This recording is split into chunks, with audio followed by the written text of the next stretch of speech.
வணக்கம். இந்த சேனலை இதுவரை சப்ஸ்கிரைப் பண்ணாங்க மட்டும் சப்ஸ்கிரைப் பண்ணுங்கள். பக்கத்தில் இருக்கிற பெல் ஐக்கானை கிளிக் பண்ணுங்கள்.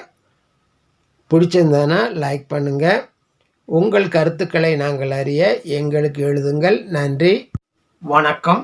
செப்டம்பர் மாத ராசி பலன்களை பார்த்து வருகிறோம்.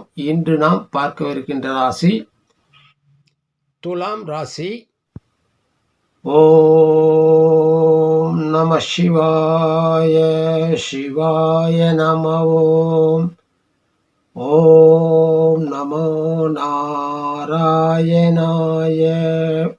சுக்கிரனை ராசிநாதனாகவும், சித்திரை 3-4 பாதங்கள், சுவாதி 4 பாதங்கள், விசாகம் 1, 2, 3, 4 பாதங்கள் ஆகிய நட்சத்திரங்களை கொண்ட துலாம் ராசி அன்பர்களே, நேர்த்தியான செயல்பாடும் கொள்கையில் உறுதியும் கொண்ட அன்பர்களே, இந்த மாதத்தில் உங்கள் ராசியில் 5இல் சனி, 6இல் ராகு, 8இல் வியாழன், 9இல் செவ்வாய், 11இல் சூரியன் மற்றும் புதன், 12இல் சுக்கிரன் மற்றும் கேது அமர்ந்திருக்கிறார்கள். செப்டம்பர் 17இல் சூரியன் உங்கள் ராசிக்கு 11இலிருந்து 12க்கு இடப்பெயர்ச்சியாகிறார். செப்டம்பர் 19இல் புதன் 11இலிருந்து 12ஆம் இடத்திற்கும், அதே நாளில் சுக்கிரன் 12இலிருந்து உங்கள் ராசிக்குள்ளும் வரவிருக்கிறார்கள். உங்களுக்கு இந்த மாதம் நன்மை செய்யும் இடத்தில் உங்கள் ராசிநாதன் சுக்கிரன், சந்திரன், சூரியன், புதன், ராகு ஆகிய கிரகங்கள் அமர்ந்திருக்கிறார்கள். துலாம் ராசி அன்பர்களே, இந்த மாதம் உங்களுக்கு வருவாய் சிறப்பானதாக இருக்கும். ஆனால் விரயத்தில் குவியும் கிரகங்களால் புதன், கேது, சுக்கிரன், சூரியன் என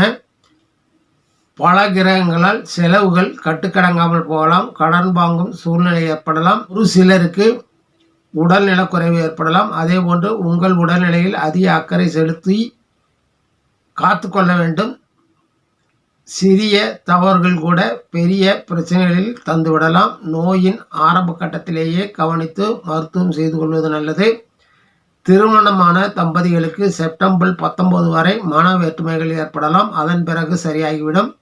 காதலில் இருப்பவர்கள் உங்கள் பிடிவாதத்தால் மோதல்கள் ஏற்படலாம். இதற்கு நீங்கள் அவரை புரிந்து கொண்டு அவர் மனதிற்கு பிடித்தமான முறையிலும் அவர் விரும்பாத காரியங்களில் இறங்காமல் இருந்தால் மோதலை தவிர்த்து விடலாம்.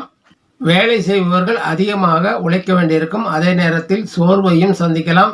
இடமாற்றம், வேலை மாற்றம் செய்ய நினைப்பவர்களுக்கு இது உகந்த நேரமாக இருக்காது என்பதால் முயற்சிகளை தள்ளி வைக்கலாம். வியாபாரம், தொழில், விவசாயம் செய்பவர்களுக்கு இது உகந்த மாதமாக இருக்கும். தொழில் சம்பந்தமாக பயணங்களும் அதனால் பலன்களையும் அடைவீர்கள். புதிய முயற்சிகள் வெற்றி தரும். லாபம் அதிகரிக்கும். அரசு துறையின் மூலமாக உங்களுக்கு நடக்க வேண்டிய காரியங்கள் நல்லபடியாக முடியும். மாணவர்கள் தங்கள் கடின உழைப்பை பயன்படுத்தி அதிக மதிப்பெண்களை பெற முயற்சிக்க வேண்டிய நேரம் இது. குடும்பத்தில் மகிழ்ச்சியும் குடும்ப உறுப்பினர்களின் நன்மதிப்பையும் பெறுவீர்கள். கலைஞர்கள் தேவையற்ற குற்றச்சாட்டுகளுக்கு ஆளாகலாம். தூற்றுபவர்களை விலக்கிவிட்டு உங்கள் தொழிலில் அக்கறை செலுத்துங்கள். அரசியல்வாதிகள் தேவையற்ற பயனற்ற செலவுகள் செய்ய வேண்டியிருக்கும். வெளியூர் பயணம் செல்ல வேண்டியிருக்கும். அதனால் எந்த பயனும் ஏற்படாது. இந்த மாதத்தில் உங்களுக்கு அசுப பலன்களே அதிகம் என்பதால் இறை வழிபாட்டில் கவனம் செலுத்துங்கள். அஷ்டலட்சுமி வழிபாடு நன்மையை மேலோக்கும். நன்றி, வணக்கம். மீண்டும் சந்திப்போம்.